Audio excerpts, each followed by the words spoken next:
자, 이 책을 좀 옆으로 나눠주시겠습니까? 네네. 마이크를 하나씩 좀 드리면 두 권씩 가지면 됩니다. 두 권씩.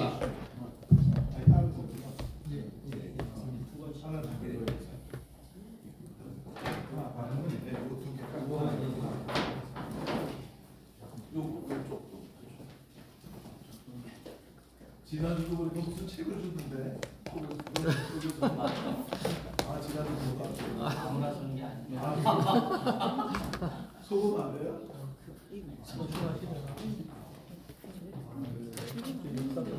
앉아보시죠. 네네네. 아, 잘 나옵니다. 네. 네. 아하, 하나 둘 셋, 하나 둘 셋, 하나 둘 셋.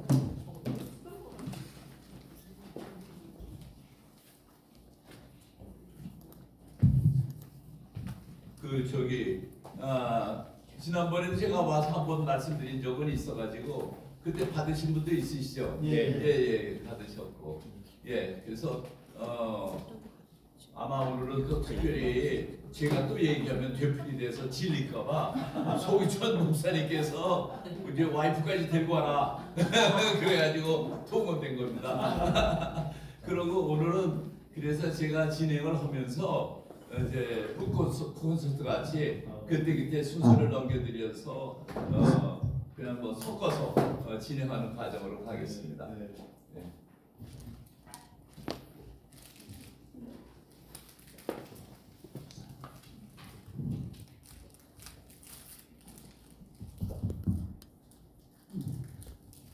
앞서 그 설교 제가 이제 70 넘어서 실천신학대학원대학교를 다녔어요. 저 경기도 이천에 그래가지고 정말 말씀이 저는 늦은 단추지만 첫 단추를 실천적으로 했습니다. 잘하셨습니다. 시작 준비됐습니다. 감사합니다. 앉아서 인사 말씀도 하겠습니다.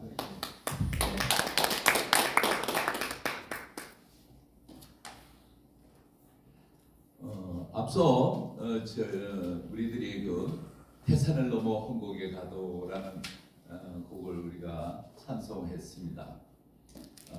그래서 태산을 넘어 천국에 가도 빛 가운데로 걸어가면 주께서 항상 지키시고 약속한 말씀 변치 않네 하는 찬송가 445장을 중심으로 저희들이 오늘 말씀을 서로 나눠볼까 합니다. 이 곡은 이제 1899년 헨리 제리가 작사하고 조지 쿡이 작곡한 것입니다. 그래서 태산이라고 여기는 번역되어 있지만 원래 영어 제목은 Over the Mountains, 산을 넘어서 이렇게 되어 있어요. 그래서 이제 태산 해가지고 우리 한국 사람들은 태산이 상당히 가깝습니다. 마음속에 이미 익숙한 단어예요. 왜냐면 중국 산동성에 있는 태산인데 우리는 태산이 아주 굉장히 높은 산으로 알고 있어요. 왜냐면은 그 송강 정철 시에 나오잖아요. 태산이 높다 대 하늘의 매료가 사람이 제한이 오르고 매만 높다 하더라. 이런 구절이 있어요. 젊은 세대는 안 배우면 우리 조금 나이 든 사람은 송강경철 씨를 다 학교 다닐 때는 외야 했습니다. 그것처럼 태산이라고 하는 건 우리에게 가깝기도 하고 또 군산으로 알려져 있습니다. 그래서 오늘은 이 태산 이야기입니다. 그래서 태산에 대한 뭐 지정학적 위치가 아니라 우리가 정말 어떤 일을 하더라도 어떤 산이 앞으로 오더라도 우리가 그것을 하나님의 말씀으로 넘자 이런 뜻이 되겠습니다. 그래서 저는 이 산동 선교에 대해서 말씀을 드리려고 하는데 그것도 특히 그 저희 집안 어른이신 김용은 목사님을 중심으로 해서 얘기를 하려고 하는데 결론은 우리가 그것도 다 어려운 이 세상의 하나하나의 모든 산들을 우리가 넘어야 되는 그런 사명을 갖고 있지 않습니까?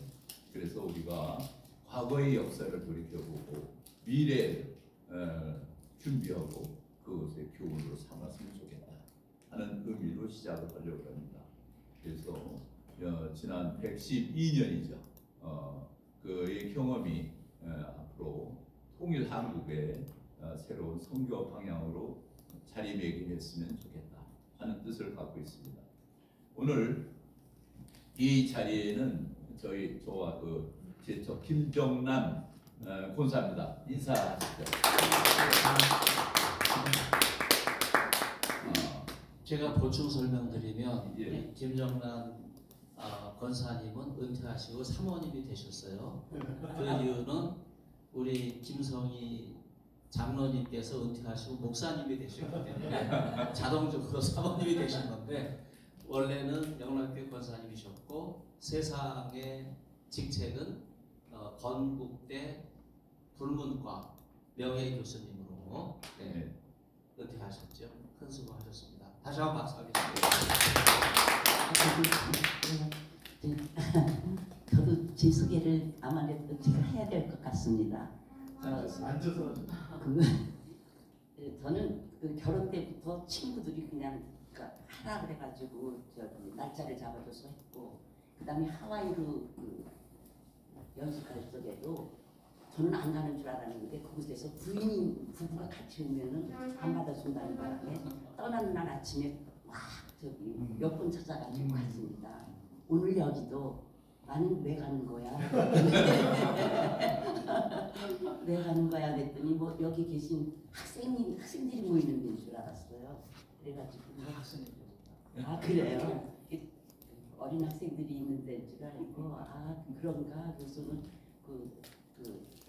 저 다니던 학교에 있던 학생들이 있어가지고 저를 보고 싶다 그런다 해가지고 그래서 또 물어봤어요. 아 그럼 지금 PT 이런 것도 준비도 없이 가는 거야? 했더니 아니라고. 그래서 따라왔지만 어쨌든 여러분들과 같이 하게 돼서 굉장히 저는 감사하고 은혜인 것 같습니다. 그래서 제 전공이 원래는 국문학이었다가 그다음에 불어학이었다가 인문대학이 없어지는 바람에 새롭게 인문대학이 우뚝 서는 방법이 무엇이냐 그래가지고 동아와 번역이라는 것을 새로 만들면서 동아 번역연구소한테 첫 소장되는데 동아도 잘 모르고 하나도 모르고 빼로 전문가시죠. 예, 그래서 그때부터 동아가 무엇인가를 했기 때문에 저보고 얘기하라 그러면은 사실은 그동안 그 동아밖에 할 얘기가 없는데 아까 목사님도 말씀하셨지만은 많은 사람들이 동아를 얘기하면 어린이를 얘기하는데 사실은 진리가 숨어있는 진리 찾기 놀이입니다. 그래서 그때 미국노들이 표방을 받으니까 6.15들한테 굉장히 신앙심이 깊었잖아요. 아까 저울이 되고 여기 왕강과 온갖 잘못하고 여기 동화 한 권을 읽는다면 미국노의 신앙이죠. 이 동화가 또 가치가 있다. 왜 그러냐? 라고 생각하는 거예요. 이 동화에는 진리와 말씀이 숨어있기 때문에 이 동화는 그 어떤 보화보다도 가치 있는 이 세상에서 우리가 찾아야 할 가장 귀한 보화가 있다. 그래서 그러면 공부할 가치가 왜냐면 일생을 찾아야 하는 것이고 과정이기 때문에 그래서 이제 그때부터 동화를 시작을 하였지만 거듭하지만 동화라는 한분 없어서 이렇게 따라왔습니다. 그래서 오늘도 그냥 정말 오늘은 비우고 왔기 때문에 지금부터 제가 하는 말을 제가 하는 말이 아니라 잠시 기도했습니다. 저를 인도하여 주십시오. 그래서 제가 하는 어떤 말도 저의 실수라도 다 이쁘게 봐주시고 그리고 그것이 여러분과 만나는 어떤 은혜가 되기를 바라고 그 동화에서도 시에서도 말씀했지만 한 사람을 만나는 것은 굉장히 어마어마한 일이라고 했어요. 그러면 한 사람의 일생을 만나는 것인데 오늘 우리는 두 사람의 거의 80이 된 두 사람의 일생을 만나고 또 조상을 만나고 또 제가 아주 옛날부터 거슬러 올라가도 끝이 없는 그때부터의 이야기를 만나고 여러분 이렇게 많은 분들을 만나는 길이기 때문에 굉장히 어마어마한 날이라고 생각하고 감사드리고 또 만나서 기쁩니다. 1965년 지금부터 그러니까 70년이 되죠. 그렇죠? 60년. 60년? 60년 되네 맞아. 60년 전에 만났습니다. 그 대학교 같이 다녔어요. 그래서 대학교 캠프 커플입니다. 캠퍼스. 네, 캠퍼스. CC. 그래서 그 데이트를 7년 했고 그 다음에 결혼 현재 지금 53년이 됐습니다. 그럼 딱 합치면 60이 맞죠? 계산 떨어지네요. 그래서 항상 친구로 같이 지내고 있어요. 하나님 다음으로 동화를 사랑합니다. 그래서 서론이 길었습니다. 옆에서 전화 좀 했을 거예요. 제가 길게 얘기하니까. 예. 그러고 이제 둘이 다 같이 저는 평안북도 신의주 출생이고요. 1946년 또 마찬가지로 황해도 옹진 출신이에요. 그리고 영락교회를 같이 다니고 있습니다. 그래서 영락교회 때 그 성경 공부를 하면서 소위천 목사님 지도를 받았습니다. 그래서 저는 가끔 갖고 제 와이프는 아주 열심히 뭐 하나 하면 정말 열심인 사람이에요. 그래서 성경 공부 열심히 들었습니다. 그래서 이제 소위천 목사님과 만나서 또 산동 성경 얘기 좀 해주세요. 이 동화 얘기는 그만하고. 저도 소개를 해야 돼서 일어났습니다. 제가 사실은 이 자리에 앉아 있지만 이게 코티를 준비해 오실지 몰랐어요. 앉아서 딱 알고 책 두 권 이렇게 있는 여러분한테 드린.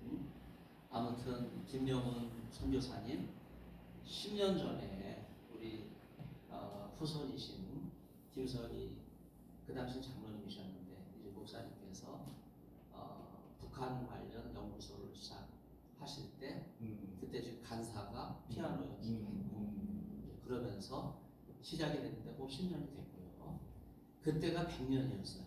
그리고 10년 지나서 지금 110년이 됐는데 아무도 기리지 않는데 예수학교가 이렇게 기억하고 이 후손들을 모시게 된 건 너무 뜻깊다고 생각하고요. 정말 예수학교는 사명을 감당하는 것 같아요. 네, 그래서 저도 더 여러분의 성원의 힘이 더 노력하겠습니다. 네.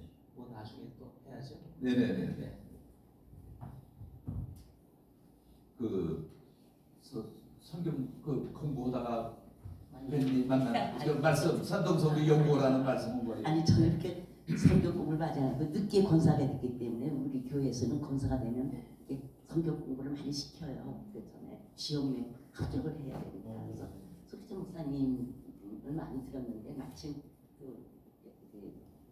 이거 말씀하셨죠. 그래서 그때 무슨 얘기를 하다가 제가 거기 우리 그 시대의 어른이십니다. 그러니까 깜짝 놀랐더라고요. 그래가지고 만나게 됐고 또 그래서 그때 스승과 제자를 만났습니다. 그리고 아까도 이렇게 사진 찍을 때 보시면 알겠지만 처음 만났는데 저희가 제가 어떻게 해야 될지 몰라가지고 산동석으로 가야 된다 그러니까 다들 먼저 이것을 하고 두 번째 이것을 하고 세 번째 이것을 하고 그래서 마치 그 대학 논문 심사 지도 교수를 처음 만나러 온 것 같았어요. 그래서 와 학생들 논문 지도 참 잘하시겠습니다. 그래서 만났습니다. 그래서 그 덕분에 강지일 목사님도 같이 만나게 됐고, 그다음에 산동성도 갔다 오고, 아까 저기 결혼을 했다는 게 다시 잠깐 조금 길어졌고, 결혼을 할 때 저한테 준 선물이 영락 교인이 되겠다는 것을 줄 것이 없으니까 그 옛날에는 대학생 때 뭐 아무튼 줄수 잘했잖아요. 예수님 이름만 주면 되는 거예요. 줄 수 있는 선물이 영락 교인이 되게 하고, 그다음에 제가 멋지시네. 그다음에 이 서울 중부에 호적이 울리는 시민이 되게 해야. 그래서 황당하기도 하고 뭐 그런데 관심은 없었는데 두고두고 생각하니까 영락 교인이 되게 하는 그 선물이 정말 큰 선물이었다고 생각을 합니다. 그리고 또 여러분들 그래서 이렇게 만나게 되고 하여튼 거듭 감사하고 은혜라고 생각합니다. 예. 그래서 그 소유천 목사님께서 그 장신대에서 그때 산동 선교 100주년 이 세미나를 했다는 말씀을 하셨어요. 그게 2013년이었습니다. 그래서 2013년에 말씀을 듣고 이건 2012년에 있었던 일이에요. 그래서 듣고 그래서 소기천 목사님께서 그러면은 이번에 그 실제로 선교를 한 지는 100년이 되니까 2013년이 왜냐면 12년에 총회에서 결정을 하고 13년에 보내게 되거든요. 그러니까 13년에 그 산동성 내양현의 땅을 받게 됐으니까는 그 기념으로 책을 내라 이런 말씀을 해주셨어요. 그래서 김교철 목사님이라고 자료 많은 준비하는 분을 또 소개를 해주셨습니다. 그래서 요 앞에 부분은 그 중국 선교 100년과 김영훈 의와 발자취에서 소기천, 김정란 이렇게 된 거는 소기천 목사님이 쓰시고 또 그 뒤에는 김정란 본사가 그 답사기 이를 쓴 겁니다. 그래서 앞서 들어가기 전에 우리 소기천 목사님으로부터 그 7쪽과 8쪽에 있는 말씀을 간단히 듣도록 하겠습니다. 네, 10년 전에 연구소 오픈하면서 이 책이 바로 나왔거든요. 근데 이렇게 책이 나오는 줄을 몰랐어요. 그냥 연구소 오픈하시면서 그냥 세미나 하는 걸로만 알았지 이렇게 책까지 내실 줄 몰랐는데 더군다나 공저로 내주셔가지고 제가 몸둘 바를 모르겠습니다. 네, 그래서 연구업적이 그때 필요했기 때문에 공저가 그 당시 또 올라갔어요. 감사드리고요.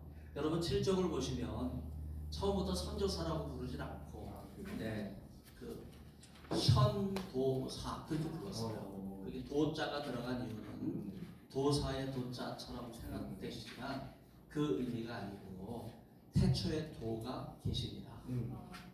그 말씀에서 도를 전하는 선교사님을 이렇게 불렀어요. 그래서 김영훈 선교사님 중국에 가셨고요.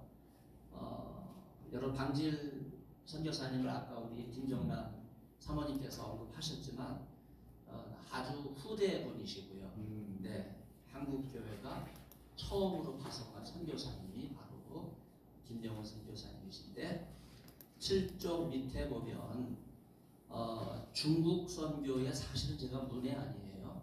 그렇지만은 저희 할아버지가 이제 대형 성수국의 권소인으로 성경을 반포하시는 일을 하셨는데 대형 성수국에 공회 그 역사가 있는데 첫 번째는 성경 반포 역사고 두 번째는 성경을 반포한 권서인의 역사인데 거기에 제 할아버지 역사가 빼곡하게 들어가 있어요. 그렇게 들어간 이유는요. 이만열 교수가 자료가 없으니까 저한테 많이 문의를 해서 자료를 드려서 이제 그렇게 됐었고요. 8쪽에 가면 김영환 선교사님 중국 선교 앞부분이 거기 나와 있는데 아까도 잠깐 말씀하셨지만은 1901년 장신대가 시작됐고 지금 우리가 장신대에 모여 있지요. 그리고 1907년에 7명의 첫 졸업생을 배출했고 그리고 그해 9월 17일에 목사가 이제 7명이 있으니까 동노회가 창설돼서 목사 안수를 바로 줬어요.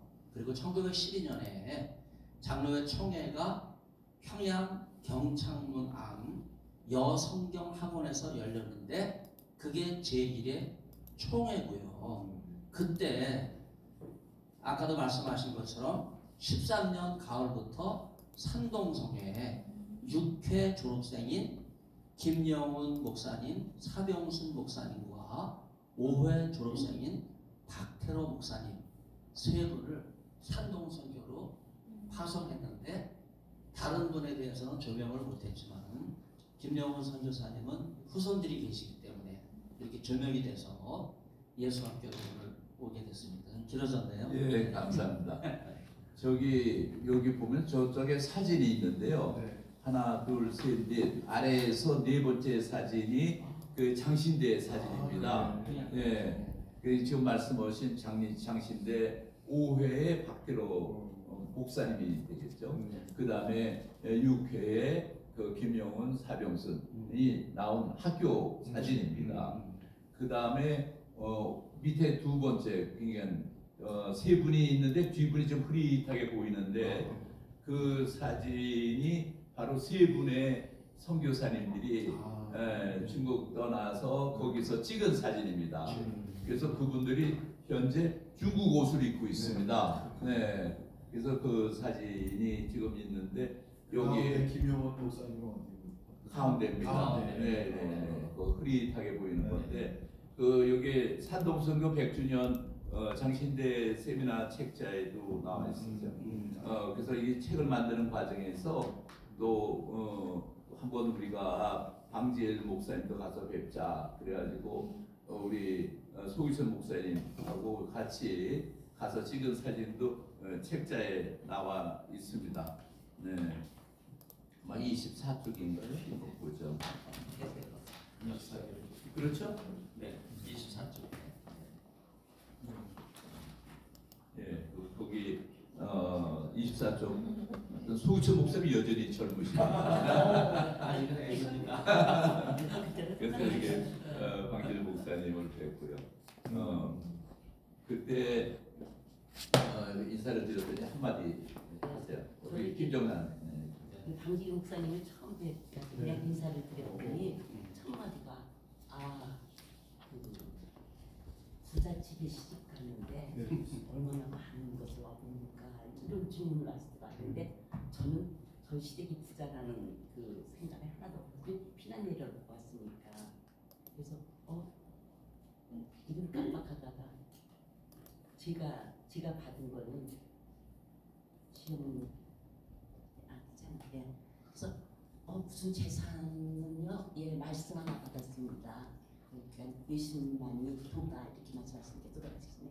예수님만이 도니까 오직 예수님만을 믿으면서 가라는 이 말씀 하나만 받았습니다. 그랬더니 그러고 그래서 이분 이게 첫 번에 굉장히 평탄하시고 이렇게 하셔서 다른 엄한 얘기를 할 줄 알았는데 자꾸 저기 아이스크림도 잘 드시고 그래서 또 중국 선교 산족이 계실 때 아마 중국 분들이 아마 우픈 자제라고 저희 조상님 선조만 불러서 중국 음식을 많이 드셨나 봐요. 그게 선조가 얘기할 때 그게 무척 부러웠었나 봐요. 그래서 그때 참 혼자서 요리도 잘 잡수시고 인품도 좋았고 생기기도 훤했고 그랬다고 하여튼 근데 계속 자꾸 저보고 부잣집에 한가위 그다음에 떠나 장맛이 굉장히 좋았다고 칭찬을 하면서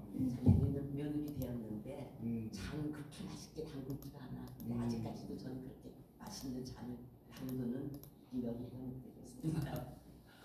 만나가지고 유산을 많이 물려받았냐라고 물어본 동기는 이유가 있어요. 여기냐면은 세 분의 목사님이 산동성으로 선교를 떠났는데 그 김용훈 선교사님의 아버님이 그 의주 군수를 한 거예요. 예, 그래서 김유현 이런 이 성인데 군에서 우리 한국식 지금 계급으로 따지면 소령 중령급인데 그 당시에는 그 지역에서는 그래도 떵떵거렸나 봐요. 그래서 육군 참령과 의주 부사를 지난 집안이기 때문에 비교적 재산이 있었던 것 같습니다. 그래서 우리 김용훈 선교사님이 중국 가서 선교할 때도 가끔 청요리도 먹고 그랬다. 뭐 이런 얘기가 전해옵니다. 그래서 그런 기억이 있었기 때문에 그 유산을 많이 물려받았냐 하는 얘기를 했던 것 같습니다. 그래서 이제 김용훈 선교사님의 아버님이 김유현 분이시고요. 그 아들이 셋이 있었는데 첫째 아들이 김용훈, 둘째가 영순, 영률. 저희는 그 영률의 제가 손자가 됩니다. 그래서 큰 할아버지 뻘이 됩니다. 네, 말씀드리고요.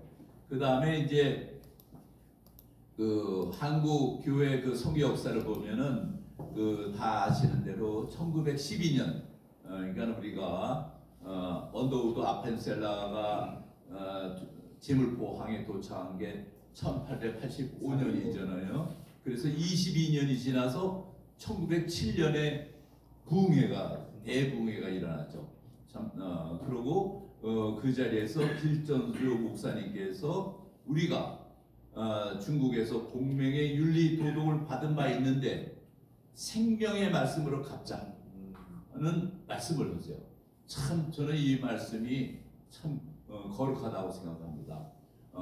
우리가 감사할 줄 아는 거죠. 중국으로부터 공명의 윤리 도덕을 받았어. 참 고맙죠. 그런데 그것을 하나님 말씀으로 갚자. 얼마나 멋집니까? 그래서 저는 참 길슨 목사님이 참 대단하신 말씀을 하셨다. 그래서 그 주장에 따라서 선교사 파견이 결정이 되고 1913년에 이제 드디어 세 분이 가게 되죠. 그래서 그 당시에 이제 박태로 분이 장신대 5회 졸업생이니까 선배님이고 리더격이에요. 그래서 사실 사전에 그 김찬성 목사라고 총에서 지정한 목사님과 같이 답사하러 산동성은 가봅니다. 현장까지 간 건 아니고요. 그 다음에 그 답사한 뒤에 13년 9월에 떠나게 되는 거죠. 근데 가족들을 다 데리고 와요. 세 집안이. 그러니 참 준비도 없는 상태에서 힘들지 않았겠어요? 그래서 기록을 보면은 기차를 타고 지금 안동, 지금 단동이라고 그러죠. 그 의주를 넘어서 이제 거기 가고 단동에서 배를 타고 나렌, 대련을 거치고 그 다음에 연태를 해가지고 배 타고 가는 겁니다.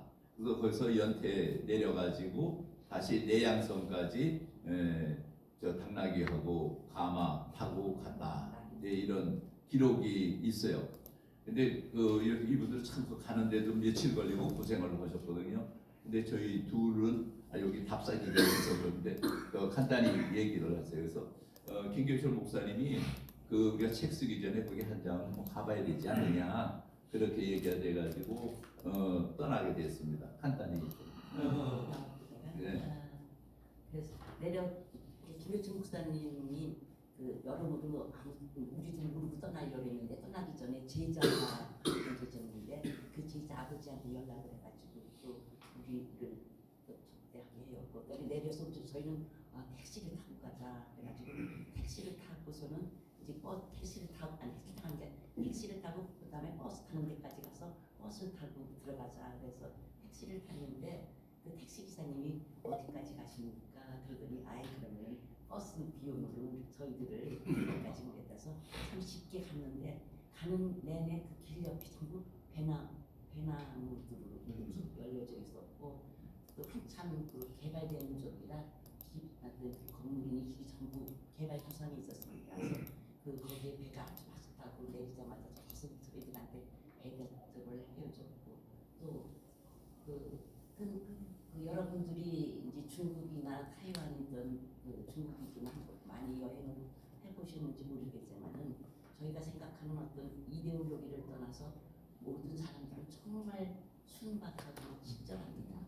그래서 사람들은 모두 똑같이 낮은 곳에 있는 사람들은 이렇게 순박한데 무엇이 이렇게 많은 사람들을 이렇게 등지게 만들었을까 이걸 생각합니다. 그래서 저희들은 참 아무것도 준비 안 된 상태에서 가면서 그때마다 우리가 아무것도 준비를 안 했어도 우리를 위해서 모든 준비를 주님 다 하셨구나 하는 것을 나중에 느끼고 저희가 감사할 것밖에 없는 이런 여정이 있습니다.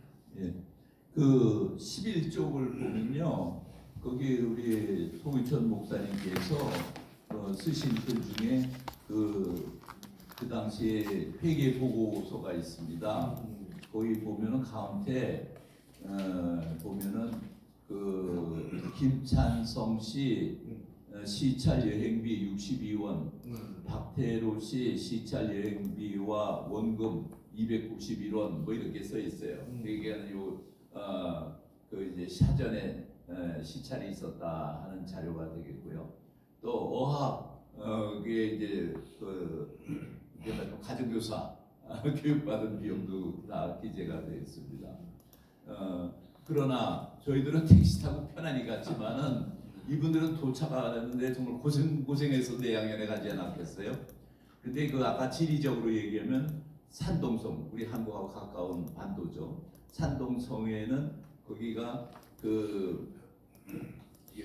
아까 그 길선주 목사님이 참 훌륭하다고 그러는 게 또 어떻게 보면 야무지기도 한 거죠. 뭐냐면은 공자가 태어난 데가 산동서 곡부예요.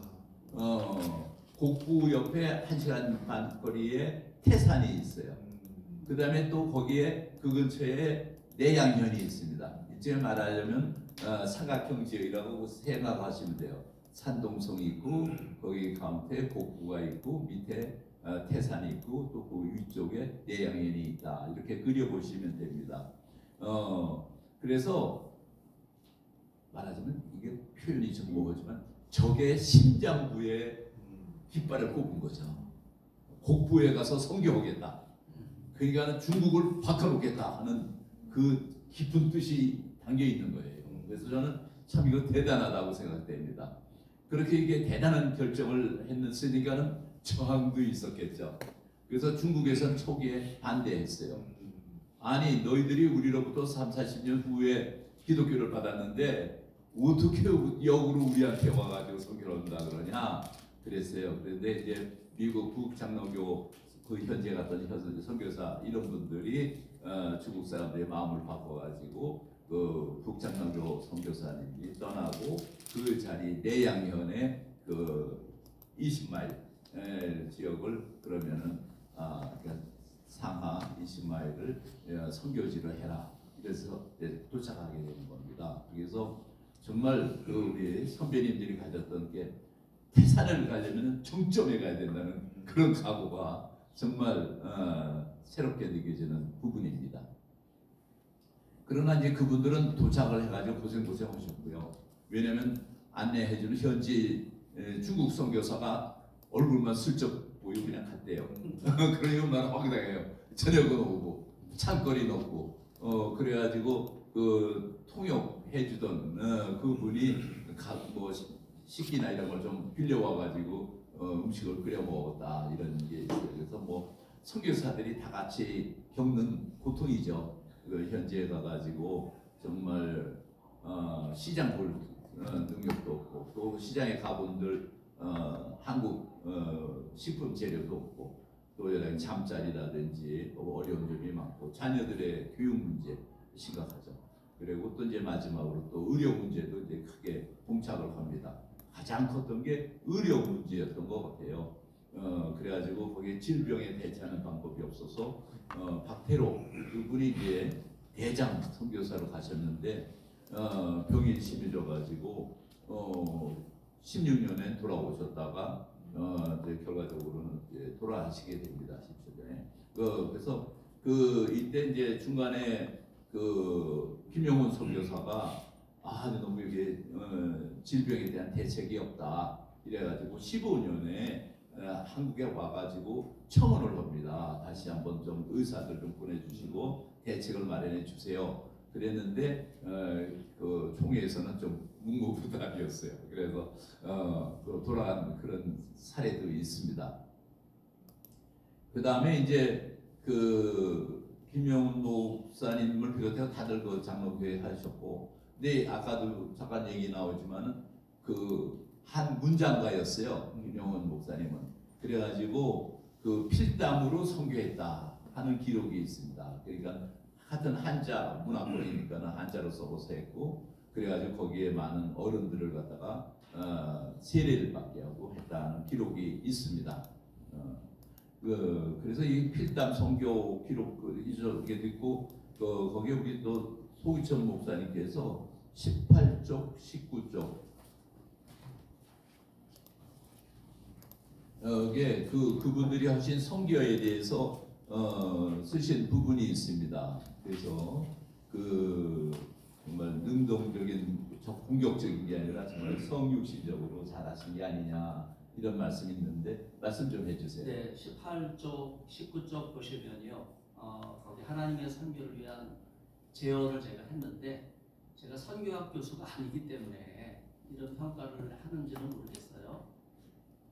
왜냐하면 그 선교가 너무 공격적인 선교를 많이 했거든요. 그런데 김영훈 선교사님의 중국 선교를 제가 이렇게 바라보면서 언어, 물론 한학자이기 때문에 한문을 잘하시지만 그러나 중국에 가셔서는 또 그 현지 언어 소통이 어렵잖아요. 또 문화도 다르고 또 중국이 한국을 또 오랑캐라고 생각했던 그 전통이 있었기 때문에 그 많은 어려움이 있었는데 그걸 그대로 다 받아들이신 것 같아요. 그리고 그 사람들이 그렇게 생각하고 있기 때문에 가르치려고 하질 않고 배우려고 하는 자세로 처음부터 선교를 시작하셨기 때문에 중국 선교가 가능했고 중국 심장부에 복음을 깃발을 꼽을 수 있었다. 그렇게 생각이 됩니다. 그래서 마음으로 존중하고 또 문화를 배우고 익히며 또 현지인을 배려하는 이런 마음가짐이 투철했다고 생각되고요. 이 점을 예수학교가 배워야 돼요.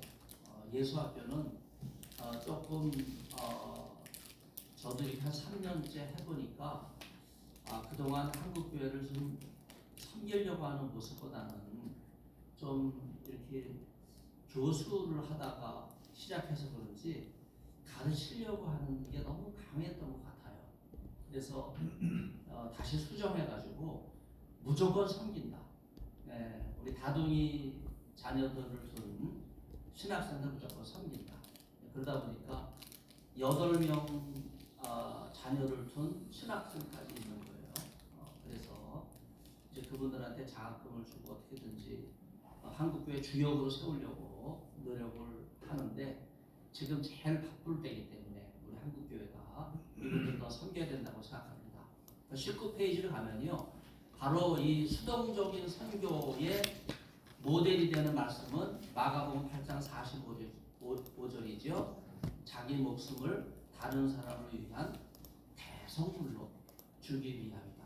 그래서 우리 김성희 목사님 말씀하신 것처럼 김영훈 선교사님의 선교 방식은 예수님의 이러한 대속적인 제물 이 모습을 본받아서 성육신적인 선교를 하신 것이다. 이제 그렇게 생각이 되고 바로 이런 차원이 중국에 가 있지만 김영훈 선교사님이 선교하신 것이 아니라 그에게 임하신 성육신 예수님께서 하신 일이다. 예수님은 하나님의 아들이시니까 하나님이시잖아요. 그러니까 하나님의 선교 미시오 데이 나는 그저 가서 심부름하는 거고 하나님이 하시는 거다. 그런 생각을 하게 된 거죠. 네. 이러한 선교 방식은 당시 중국 사회에 필요했던 방법입니다. 왜냐하면은 1900년에 중국에는 의화당 사건이 일어나요. 말하자면은 서양 문물을 배척하고 우리를 찾자 하는 중국식으로 해서 특히 기독교에 대해서는 반기독교적인 운동이 일어나요. 그래서 현지에 있는 서양인 선교사님들은 선교계에 상당히 한계를 갖고 있는 시기입니다. 이럴 때 더구나 이런 한자로 필담을 통해서 이렇게 접근을 해 들어가고 지금 말씀하신 대로 들으려고 하는 그런 선교 방법이 그들에게 많은 좋은 반응을 얻는데 기여하지 않았나 생각이 됩니다. 그래서 그 교인의 수가 이제 증가합니다. 그래서 상당히 많이 발전을 해요. 그래서 정말 태산에 기독교의 깃발을 꽂게 되시는 거죠. 그러나 이제 박태로 선교사님의 건강이 점점 악화가 되는 거예요. 그래서 1917년 4월에 모두 철수합니다. 할 수 없이 건강이 제일 가장 큰 문제였어요. 그래서 그 부분에 대해서 우리 또 소기천 목사님께서 조금 가족을 교훈하는 말씀을 해주셨어요. 한번 말씀 좀 저는 해주세요. 아니고요. 이제 총회가 중국 선교사로 세 분을 파송해서 뭔가 이분들을 감독하고 이런 일을 하잖아요. 그런데 이제 그 중에 한 분이 죽게 됐고 또 오셔서 돌아가시게 되면서 굉장히 어려우면서 나중에 보니까 처음에는 파송만 했지 뭔가 이렇게 지속적으로 현장에 가 있는 선교사들에 대한 이제 그런 게 없는 거예요. 이제 그러다 보니까 이제 세 분이 다급해서 일단 사람을 살려야 되니까 귀국을 했는데 그걸 처음에는 한 줄을 딱 만드는 거예요. 허락 없이 왔다 이거예요. 그래서 중국 선교사 지위를 박탈을 해버리거든요. 저는 이거는 현장을 모르고 총회가 너무 무책임하게 이런 결정을 내린 거다 하는 생각을 하고요. 지금도 우리 총회가 110회 총회까지 와서 이제 장신대가 동성애 퀴엇이나 개론이라고 하는 거를 임성빈 총장이 교수들과 세미나를 하면서 내린 결론이 뭐냐면 삼위일체는 동성애 관계다. 그렇게 결론을 내렸어요. 이게 장신대예요. 이게 임성빈 총장이고 이게 교수들이에요. 이게 교수 세미나에서 있었던 일이에요. 이걸 뒤늦게 문제를 삼았더니 문제 삼은 저는 은퇴했으니까 그냥 아니 뭐 건드려봤자 저는 자꾸 뭐가 나오니까 가만 놔두고 현직에 있는 김초롱 교수를 징계하겠다고 또 난리가 났었잖아요. 그래서 마지막 김원영 총장이 퇴임하면서 이사회를 열었는데 그 이사회에서 김초롱 교수를 징계하려고 청원을 한 거예요. 그때 김초롱 교수 징계 청원 사유는 뭐냐 하면 임성빈 총장이 삼위일체는 동성애 관계라고 결론 내린 것을 학생들에게 알렸어요. 그것도 설교 시간에 알렸어요. 그랬더니 그 설교를 문제 삼은 거거든요. 그래서 여러분 총회가 110회 총회가 퀴엇이나 1, 2는 2단으로 결의를 한 거예요. 이런 잘하는 결의도 있지만은 지금 이런 기록은 잘못된 거기 때문에 이 잘못된 건 어떻게 해야 돼요? 명예를 회복시켜야 되잖아요. 그래서 허락 없이 그냥 환국했다 이런 식으로 지위를 박탈한 이 총회의 잘못은 여러분들이 청원을 하셔서 이 기록은 삭제해야 됩니다. 그리고 세 분의 명예를 회복시켜야 돼요. 10년 전에 제가 글을 쓸 때부터 강경해졌죠. 이제는 이걸 다시 바로 잡아서 이분들의 명예를 회복시켜야 된다. 그런 일은 여러분들이 꼭 해주시면 좋겠습니다. 예. 그 후에 그러니까 말하는 그 문제에 대해서 아니다라고 주장하는 내용도 있습니다. 여기 두꺼운 책이 있죠. 김교철 목사님이 쓰신 건데 그 51쪽에 보면은 거기에 대해서 이제 개선 이야기가 나옵니다. 51쪽입니다. 두꺼운 책에. 그 중앙에 보면 좀 진하게 조선 예수교 장로회 총회는 무단 자퇴한 김영훈, 사병순 선교사 두 분을 체포하지 아니하고 관대하게 처리하였다. 그렇게 이제 후에 또 약간 변동사항이 나옵니다. 산동 선교사로 갔던 김영훈, 사병순, 박대로 삼씨에게 위로하는 문안과 이후에도 주의 일을 보기를 바란다는 뜻으로 편지하되 회장과 서기에게 맡겨하기로 동의 가결하다. 그래서 총회의 관대한 처분으로 징계가 면하게 됩니다. 그것이 이제 역사적 과정이에요. 그래서 한국에서는 왜 무단 이탈했는가 해서 물을 했지만은 이 박태로 목사님은 이제 돌아가시게 되고 두 분은 또 미국으로 가십니다.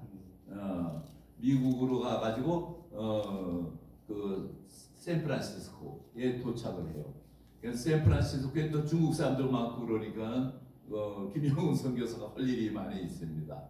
그래서 중국 선교 쪽도 했지만 그보다도 그 당시 그 독립운동을 합니다. 그래서 여기 책자에 나와 있는 사진을 보면은 좀 우리가 못 보던 생소한 사진이잖아요. 김영호 목사님이 저기에는 중국에서 수염 날린 찍었는데 여기에서는 흥사단 단원으로 활동을 해요. 그래가지고 그 당시에 유명한 독립운동가가 있죠. 예? 예? 예수님. 아니 왜? 뭐? 아니 그분 말고 저기 흥사단에 보면은 53쪽에 안창호 있잖아요 사진. 예, 그분하고 교류를 합니다. 그래서 김용훈 선교사는 단 번호가 75번이 되고 여기 안창호는 4번입니다. 예, 그래서 대한인 국민회 법무 담당 뭐 이런 역할을 하면서 독립운동을 해요. 그리고 거기에서 또 학교에서도 책 출판을 한다든지 하는 활동을 쭉 합니다. 그리고 또 이 김용훈 선교사님도 직책을 좋아하셨나 봐요. 그래가지고 회장 선거에도 나오십니다. 그래서 북한 북미 총회장 나왔다가 안 되시고 하는 자료가 나옵니다. 그래서 상당히 10년도 안 되는 기간에 계셨지만은 아주 적극적으로 독립운동을 하세요. 그리고 1922년 3.1절 행사 후에 귀국합니다. 그래서 이제 한국에 돌아오게 돼요. 그리고 이제 사병순 이분은 24년 로스앤젤리스 3.1절 행사에 참가한 기록은 나오는데 그 후에는 조금 미국 기록은 없고 다시 1935년에 중국 천진에서 사역하셨던 일이 기록에 나와요. 그래서 아마 거의 동시에 22년, 24년에 각각 돌아오셔가지고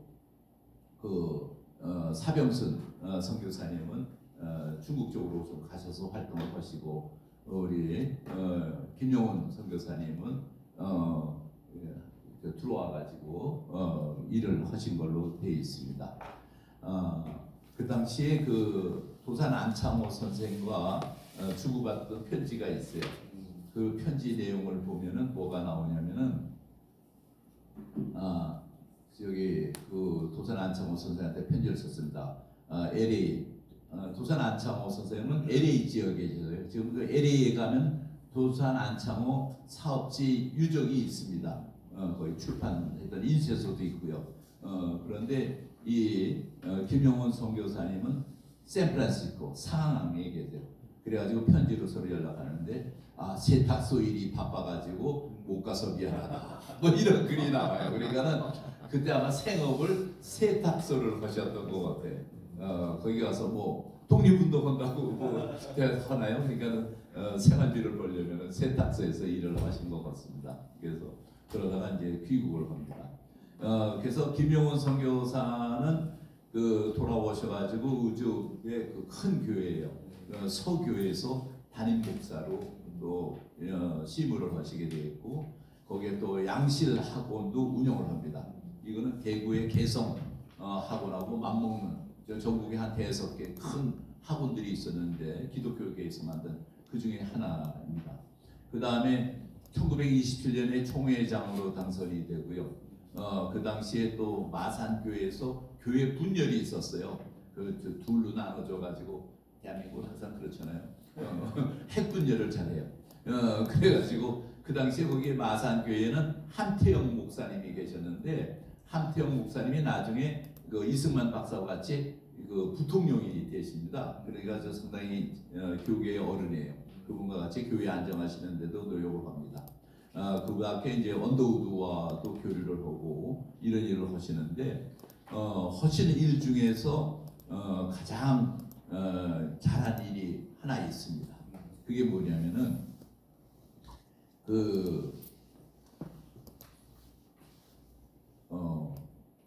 여러분 책에 얇은 책이에요.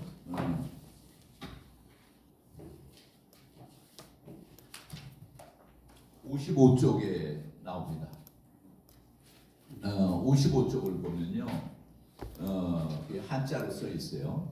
진리 가통 중회 대도 불안 방구. 그래서 목사 김용훈 이렇게 돼 있는데요. 이게 무슨 글이냐면은 밑에도 있지만은 김용훈 목사는 당시 어려운 사정을 들어 중국 선교를 중단하자는 의견에 대하여 1925년 12월 30일 기독신보의 신년 할애 글에서, 그러니까 1926년에 나가는 글이죠. 진리는 나라 안과 밖에 모두 통하니 하나님 말씀은 우리에게만 한정되지 않는다 고 주장하여 중국 선교를 계속하는 데 기여하였다. 그러니까는 1925년에 들어오면은 이제 중국 선교 그만하자 그럽니다. 왜 그러냐면은 국내는 그때는 일본이 지배하는 식민지 사회였잖아요. 얼마나 오래요. 그 다음에 일본이 기독교를 점점 핍박하기 시작을 합니다. 그러니까 1919년 3.1운동 후에 약간 문화정책을 폈다가 그 25년부터는 탄압을 하기 시작을 하죠.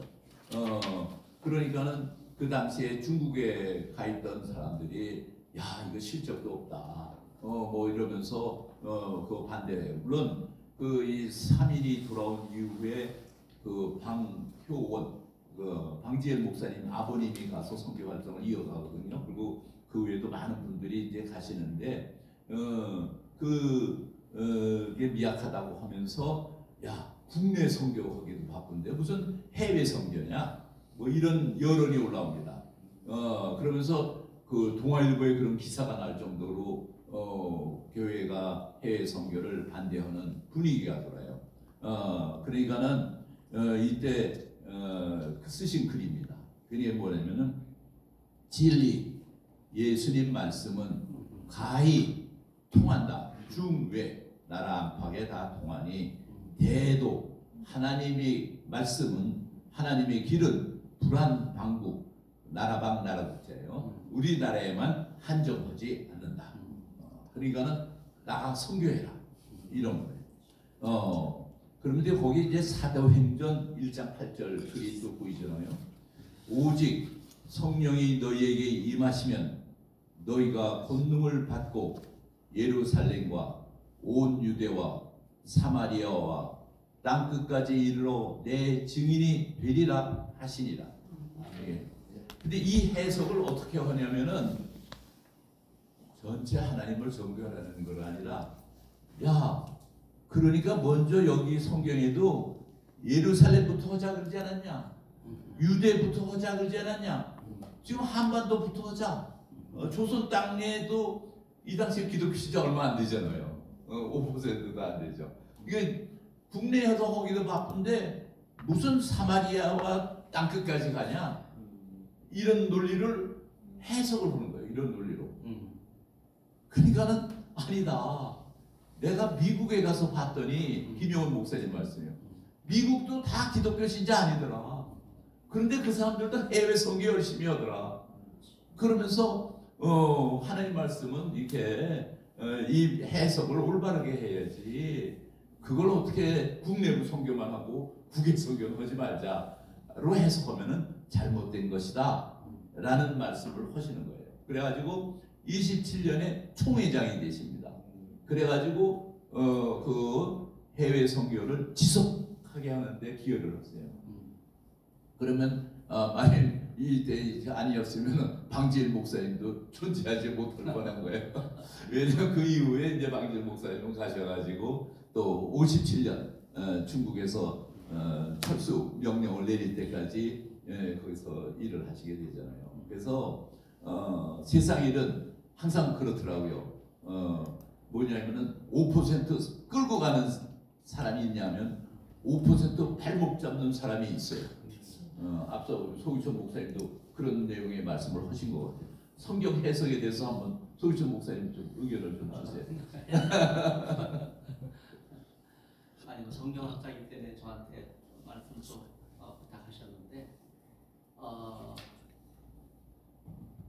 지금 그 장신대를 비판하는 이제 신학교들이 대부분이라고 말할 수 있어요. 왜냐하면 장신대가 성경을 역사 비평적인 방법으로 공부하거든요. 그거를 잘못됐다는 거예요. 왜냐하면 역사 비평이 뭔지를 모르기 때문에 하는 비판이거든요. 성경은 하늘에서 뚝 떨어진 몰몬경하고 다르잖아요. 하나님의 말씀인데 이 말씀을 비평하자는 게 아니고 이름이 잘못됐어요. 성경 해석 방법론이지 성경 비평이 아니거든요. 그래서 하나님의 말씀을 비판하는 것이 아니라 역사 속에 담겨져 있는 맥락 속에서 이해한다는 거예요. 그래서 오늘 김영원 선교사님을 국내외 여러 다양한 상황 속에서 지금 조명하는 바로 이것이 역사적인 방법으로 접근하는 거거든요. 성경도 그렇게 할 때 내가 살아가고 있는 현장에 주시는 말씀으로 읽는 거죠. 그래서 갑자기 저한테 질문을 하셔가지고 대답이 잘 됐나는 모르겠지만은 하나님 말씀을 역사 방법론에 입각해서 공부하게 될 때 역사 현장에 있는 사람들의 귀에 딱 적용해서 적용할 수 있는, 실천할 수 있는 그런 말씀으로 하나님 말씀, 예수님 말씀을 적용해야 된다. 그게 제 관심입니다. 예, 이렇게 이제 선교사들이 중국에서 일을 해가지고 한국 기독교에 대한 이미지가 바뀝니다. 그렇지 않겠어요? 중에 놀래. 그래서 대표적으로 논란 글이 뭐가 있냐면은 소기천 목사님 책의 얇은 책입니다. 47쪽을 보면은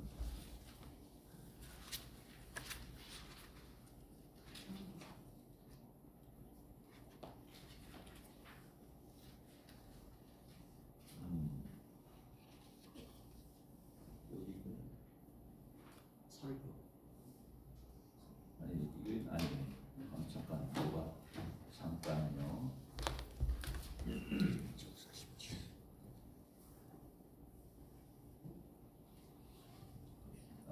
아니 이거 두꺼운 책입니다. 예, 30쪽, 거의 30쪽을 보세요.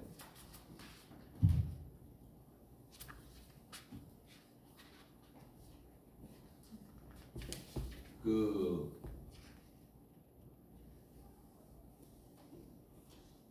중앙에 보면 그 한자로 쓰여진 부분이 나옵니다. 이건 무슨 글이냐면은 산동성 선교에 이제 헌지 올라왔던 곽현덕 1910년 당시에 82세 그 연태에서 기독교와 병원 사업을 크게 하신 선교사님입니다. 헌터라는 이름을 가진 분인데 그 목사에 대한 감상을 이렇게 얘기했어요. 밑에 보면 자기는 82세요 53년 전에 연태에 내하였으며 49년 전에 평양성에 내하여 선교사 살해한 사건을 문사하여 보았는데 기시에는 조선국의 신자 1인이 무하더니 지금은 교회가 왕성하여 중국의 선교사까지 파견을 하였으니 실로 감사하다. 이분이 그 토마스 선교사 살해를 당했잖아요. 대동강변에서. 그러니까 그 얘기를 지금 하고 있어요. 그래서 평양성에 내요. 자기가 49년 전에 평양성에 가서 선교사 살해한 사건을 조사하였다. 그거예요. 그때에는 조선이라는 나라에 신자가 한 명도 없더니 지금은 교회가 왕성하여 중국의 선교사까지 파견을 하였으니 정말 감사합니다. 이게 정말 획기적인 일을 그 산동 선교가 한 겁니다. 그러니까 정말 47년 만에, 그러니까 50년 만에 그냥 전도가 돼가지고 선교사를 보낸다는 거는 그 야만인에서 문명인으로 바꾸는 과정이라고 봐도 지나친 말은 아닐 겁니다. 그 다음에 이제 김영훈 선교사님은 1932년에 서교회 목사직을 사임하시고 또 다른 교회 일을 보시다가 1939년에 별세하십니다. 근데 이 1939년이라는 건 상당히 의미가 있어요. 왜 그러냐면은 1938년에 조선 예수교 장로회가 신사참배를 인정합니다. 그러니까 그거 얼마나 힘든 시기예요. 1938년, 39년. 그게 그래서 김용원 선교사님은 정말 어떻게 보면 일찍이 32년에 목사직으로 사임했으니까 정말 신사참배 굴욕을 면하게 되는 그런 일도 있지만은 그때 얼마나 가슴 아파하셨을까 하는 게 우리가 눈에 선합니다. 당시에 신의주에는 이제 총회장의 그 윤하영 목사가 집무하는 신의주 제일교회가 있었고요. 또 한경직 목사님이 심무하시는 제2교회를 비롯해 가지고 제6교회까지 교회가 큰 교회가 6개가 있었다는 기록이 있습니다. 그래서 정말 어려운 시기에 정말 큰 일을 하시고 가셨다 이런 생각을 갖습니다. 그래서 저는 이러한 산동 선교의 교훈에 대해서 우리 장신대에서 세미나에 아주 자세하게 구체적으로 나와 있어요. 그거를 책을 참고하시면 되고요. 간단히 요약을 제 나름대로 하겠습니다. 그 말하자면 한국이 선교사를 받는 나라에서 선교사는 보내는 나라가 됐다 하는 데 의미가 있어요. 그래서 길선주 목사님이 우리가 중국의 공맹 윤리도를 받았는데 생명의 말씀으로 갚자 하는 것이 실현되었다는 것은 참 의미가 크고요. 그 다음에 두 번째는 정말 중령급 목사님들을 보내셨다 하는 거예요. 왜냐하면 장로직을 다 하고 또 목사 교육받고 그 당시에 뭐 6, 7명 얼마나 수가 적어요. 그런 분들을 또 선정을 해서 보냈습니다. 그러니까 이 박태로, 사병선, 김영원 목사님이 정말 혼신의 힘을 다해서 선교했을 것이다 그 해요. 그래서 글에 선교 지원이 빈약한 상태에서 성과 역을 다하여 선교의 물로를 개척하여 영광과 찬송을 하나님께 드렸다. 그 기록에 나와 있습니다. 그 다음에 이때 중량급이라고 하는 걸 반증할 수 있는 게 그 산동 선교는 이 세 분을 이어서 방효원, 홍승환, 박상순, 이대영, 김순호, 방지일 목사로 이어졌잖아요. 근데 이 중에 이미 세 분이 김영훈, 이대영, 방지일 목사가 모두 돌아와서 조선 예수 장로회 총회장을 하십니다. 그러니까 상당히 비중 있는 분들을 보내시고 열성을 부렸다. 이게 또 총회가 관심을 가졌다 하는 데 의미가 있습니다. 그 다음에 이제 앞서 말했지만 선교 방식이 정말 자행의 신행 생활을 실천하는 것을 가져왔다는 점을 보고요. 그 다음에 이게 앞서 얘기했지만 중단 없이 해외 선교를 계속할 수 있게 했다는 점이 우리가 기억을 남습니다. 그래서 저는 이러한 선교사님들이 우리에게 주는 교훈이 뭔가 하면은 첫째는 태산을 넘자. 지금 우리 사회가 얼마나 교회가 핍박을 받고 있어요. 사회에는 거리에서 전도도 못하게 하고 공공의 장소에서는 상당히 교회 행사를 제한하고 있지 않습니까? 그래서 정말 우리가 태산을 넘는 각오로 선교에 열심을 가져야 된다는 점하고요. 그 다음에 제가 카나다 토론토 영락교회를 가본 적이 있어요. 20여 년 전에. 그때 갔는데 그때 송민호 목사님이 부임하셔가지고 일을 시작하고 계셨는데 그러더라고요. 우리 교회는 선교의 열심인 교회입니다. 그래서 중남미에 또 이 거리에 많이 보냅니다. 그 얘기를 해요. 그래서 제가 조금 아는 체를 했어요. 어쩔 자는 영어로 그러면 미셔너리 처치입니까? 그래서 그랬더니 송민호 목사님 단호하게 아닙니다.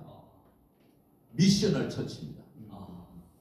우리는 미셔너리 처치가 아니고 미셔널 처치입니다. 상당히 의미 있는 말씀이에요.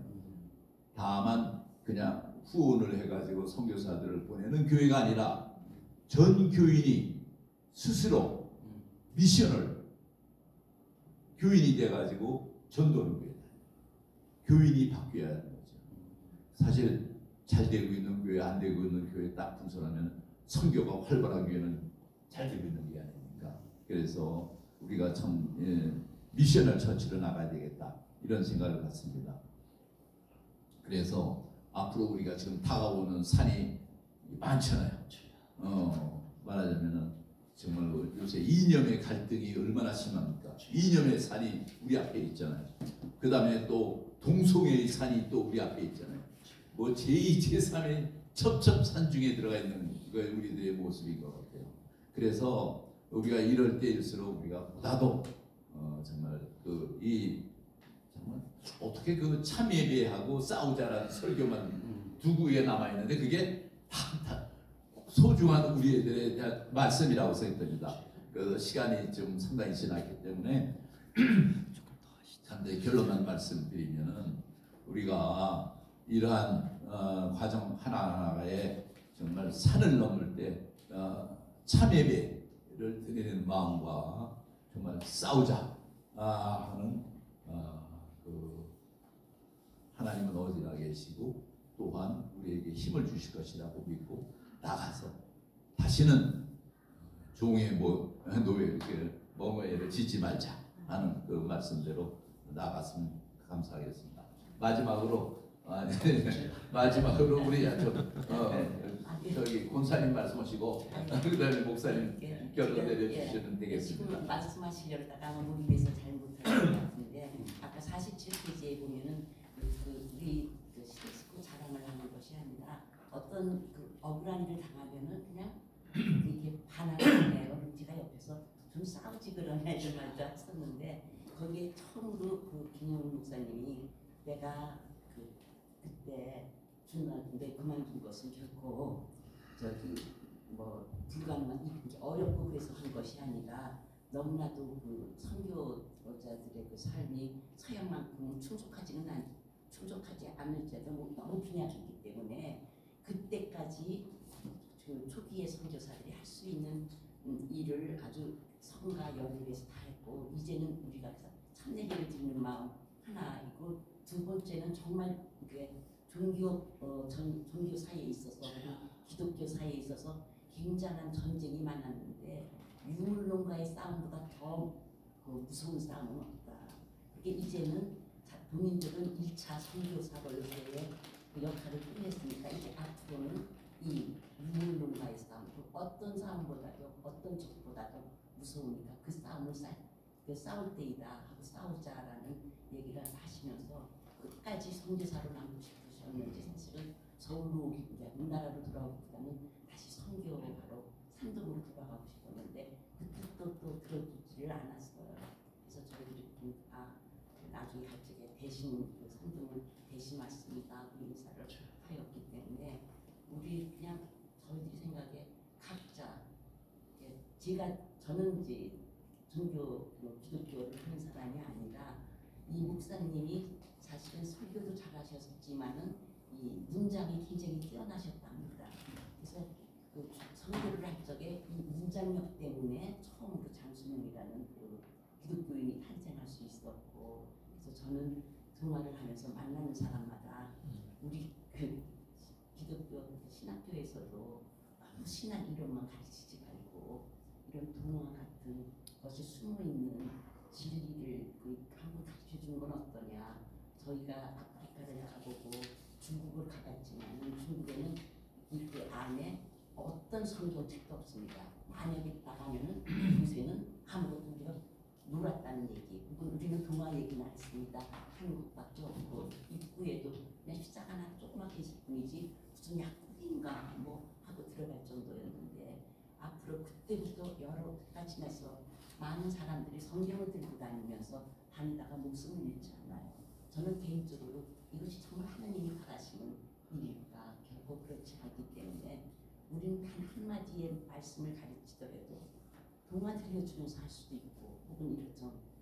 글을 쓰면서도 할 수 있고 문학을 논하면서도 할 수 있기 때문에 이제 앞으로 문화의 그 사역을 하는 길도 조금 더 넓혔으면 좋겠다. 그리고 그러나 참예배의 마음을 갖고 참예배의 그 기본 정신, 그 진리와 그 영으로서 그 예배드리는 마음은 절대 잃지 말아야 되지만은 우리가 정말 싸워야 할 것이 무엇일 때는 싸울 줄도 알고 그리고 또 꼭 그냥 말씀을 던지지만 말씀을 찾아내는 그러한 즐겁게 너무 심각하게 막 그냥 공부를 하는 것보다 즐겁게 문학을 논하면서 동화를 이야기하면서 선교를 하는 그것이 앞으로의 바람직하지 않을까 하고 문의안이 한번 말씀드렸습니다. 계속 아니 제가 그래요 그렇죠. 지금 말씀드린 대로 그 김용훈 선교사님은 항상 선교사셨다 하는 생각을 갖습니다. 왜 그러냐면은 총회장도 오시고 또 학원의 책임자로도 일을 하셨지만 그 미국에 갔을 때에도 산동 선교 현장에 다시 보내달라 하고 마포 삼열 목사님한테 편지도 보냈어요. 근데 이제 답이 없었던 거죠. 그래서 미국에 있다가 한국으로 오게 된 것도 선교 사업을 계속하겠다는 뜻이 있지 않았나. 그래서 선교사로서 한평생 살아가려고 하시는 마음을 갖고 있었다 하는 것이 저희들이 갖고 있는 생각입니다. 마지막으로 한 말씀만 드리면은 정말 이 당시에 선교사들이 열심히 일을 해가지고 그 당시에 또 유명한 외국 선교사 중에는 제임스 게일이라고 있어요. 저 카나다 선교사시죠. 그분의 분명히 자서전을 보면은 그 24쪽에 이런 말이 있습니다. 하나님께서 이 작은 반도를 모든 동양인을 위한 기도의 집으로 만드시려고 기도하신 것이 분명하다 라는 말씀이 있습니다. 대한민국이 기도하는 집이 되기를 소원합니다. 네, 감사합니다. 저는 뭐 얘기 안 해도 되는데 자꾸 하라 그러셔서 순종한 마음으로 합니다. 우리 김영훈 선교사님 후손들이 이렇게 증언해 주셔서 너무 힘이 되고요. 100년은 장신대가 기렸어요. 그리고 연구소를 하시면서 두 분이 직접 기리셨는데 110년을 예수학교가 이렇게 기리게 된 것 너무나 감사드리면서 김영훈 선교사님은 예수님의 도를 선전하는 현도사로 사명을 감당하셨는데 단지 목사로 선교사로만 그분의 영향력을 좁힐 게 아니라 제가 생각할 때는 김영훈 선교사님이 국내외 정세를 꿰뚫어보고 그러면서 흥사단에서 독립운동을 하시면서 정치인으로 살아가신 거예요. 저는 목사는 정치인이라고 생각합니다. 그래서 한간에 어떤 분들은 목사가 정치 얘기하면 안 됩니다 이런 분들이 있어요. 이거는 몰라도 한참 모르는 거예요. 여러분 1%의 목사들만 목사는 정치인이라는 생각을 갖고 있어요.